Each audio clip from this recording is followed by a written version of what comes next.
Yo, what's good? So today we're going to be talking about, believe it or not, the SP404 Mark II and this super duper dope feature it has, which is called Skipback. Yeah, you probably already know what it is, but I've got it set up in a way that has saved me tons of times now in the studio, and I think it's pretty dope. So I want to share it with you and show it to you in action. I'm hoping you kind of come away with this maybe with some inspo or a new thought on how to use this feature. Now, the problem I was running into in my studio was that I'd be jamming along with my beat, and then I would play something super dope on like a keyboard or a synth, and then I would have no clue what I did or how the melody was played. And then when I would go to hit record, I would just completely blank out, right? So I wanted to see if there was a way that I could stop this from happening. And I thought about just hitting record in Ableton Live, but my computer's hard drive space is getting pretty full, so that wouldn't work. Then I thought of Skipback on the SP. Real quick, what Skipback does is it constantly records the audio outputs of your SP for 25 seconds. And mega tip here, if you go into your settings and then go into the general section, scroll down to mark function and set this to SBS long, you get 40 seconds of Skipback.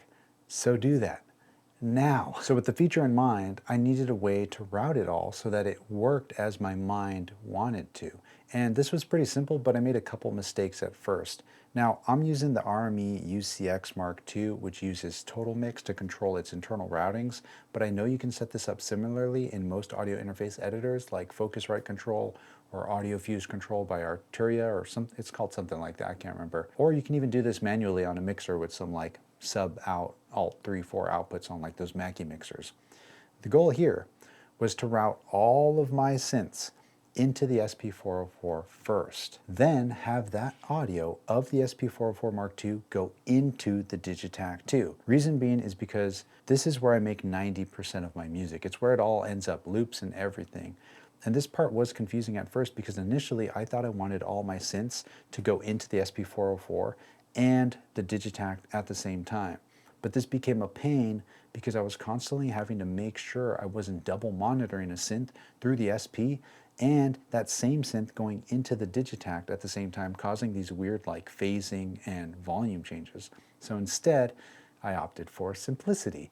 I routed everything into the SP, then into the Digitac, period. And here's how I have that set up in Total Mix. So if we look at my SP404 inputs, you can see that all of my synths here, they're all turned up, and I have the Digitac 2 as well as the SP404 Mark II itself turned down because I don't want my beat going into that loopback feature either. I want to hear my beat, but I want all my synth sounds to be completely separate from that going into the SP. So I make sure to have those down, my microphone's up, everything is up. Now if I look at my Digitac, everything is down except for the outputs of the SP404 Mark II. So again, everything goes in to the SP, even my computer. And then from there, everything goes into the Digitac. And then on the SP, it's actually pretty simple. You just want to make sure you have external source turned on. And then if you go to your input settings, I have the routing set to external in, which means that none of the pads themselves are going to be fed into the loopback. It's just the external input.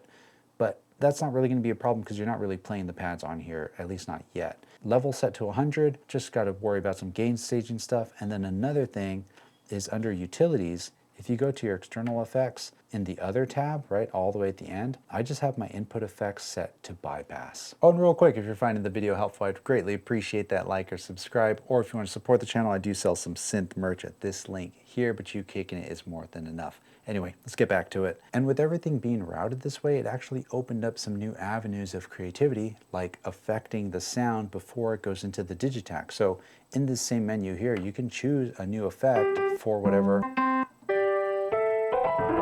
right? Whatever you want to send into the Digitac or your loopback, you can have it be processed here and then capture it and send it over. But again, I kind of leave it on bypass because I do a lot of that after the fact, which is the next feature that I really like, is looping and chopping up your loopback feature. So for example, let's say I played this and then I wanted to try a different chord, right? And then one last one, we'll do okay. Oh man, that was such a cool jam. I wish I would have hit record, right? You hit mark, boom, there's your sounds here. I know those last little chords are here at the end. Right, I really like these here. Menu, truncate. They're here. I'm gonna hit record, save this to pad 1. Now it's on pad 1, and I'm gonna go and say chop. Menu, auto mark, transient, soft, enter, yep, bada bing, bada boom. Come on, it doesn't get any tighter than that. And the cool thing here is that the Digitac can then play its beat, and I can chop this up and record it as a new loop based on something that I originally played. Now, okay, let's wrap this up real fast and then show it in action, true style. The big bullet points here is that my monitors are only listening to the Digitac, nothing else. And on the Digitac 2, I have monitoring set to on and premix, so it's not affected by the compressor or anything else. If I don't have the Digitac 2 on, I don't hear anything out of my monitors or my headphones. This was the simplest way to do this setup that made the most sense for me. What's cool though is that in most audio interface softwares, you have snapshots or presets that you can pick and load. So I have one that has the double monitoring thing that I had before, or another one called wide open where I can just play and hit all my synths and they're just going straight to the monitors and not going through anything. This setup really alleviated that main roadblock of mine, which was when you press record, all your ideas just go out the window. But while you're jamming, you end up making like the dopest ideas and the best music ever. So now I can jam, and if I hear something cool, it was already captured. All right, so let's see it in action. I got this little track I'm working on here, right? And I'll take out that piano part, which was a loopback. Actually, this part was also a loopback.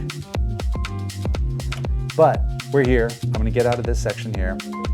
Our loopback is cleared. I already chopped that up, right? So let's say I'm jamming. Nope, that was bad.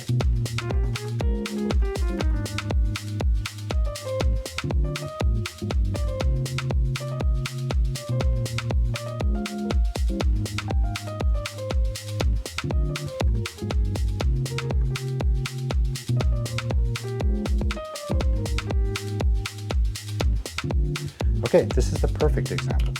Couldn't have been any better than this. We just hit skip back because all of that was just captured. There was 2 parts there that I really liked and a part where I messed up. But I can take the 2 parts that I like and edit it here before it gets onto the Digitac. So we have this is cool. I'm gonna go ahead and save it onto pad 2. Now on pad 2, I'm gonna make a couple chops. So I like this part right here. I'm gonna put a mark there, and then I know I like this last little section right here. And then I can just zoom in and affect this. We'll turn our 0 snapping on. Cool, so we got our little chop here, right? Oh, and by the way, if it sounds a little different from the original playing, it's because all this is now going through the analog heat because it's post Digitac. That's the final kind of kiss of death, if you will. But now that it's in here, we can just go ahead and sample this. So I'll say record.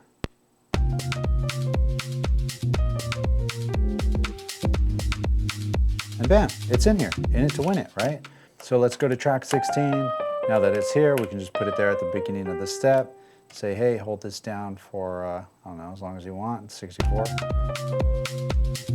Then we can throw it to the reverb in here, shape it up a little bit. And now, all the while, we can go here and then just play something else. I don't know, let's do maybe I just like this. Like a little string sample, right? Maybe we'll go up an octave.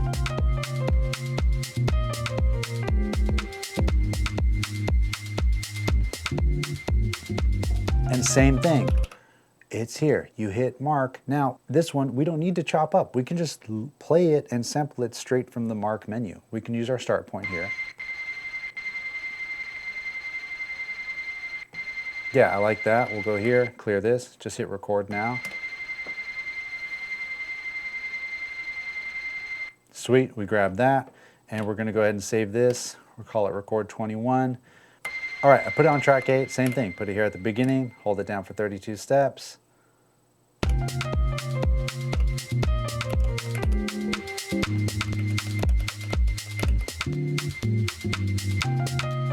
I mean, how dope is that, right? It's honestly one of the main reasons why I haven't sold the SP404, because nothing else has that skip back feature like that, and I honestly think it should be on everything. All right, my friend, I'd love to see you again next week, and until then, you already know the drill. Share the love, share the knowledge. Knowledge is power. Peace. All right, let's take this out.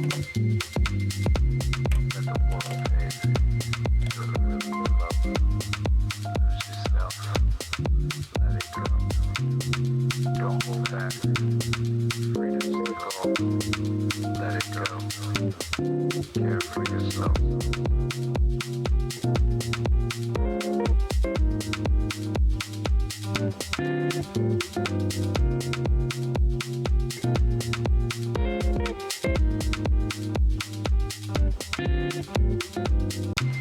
Let the world fade.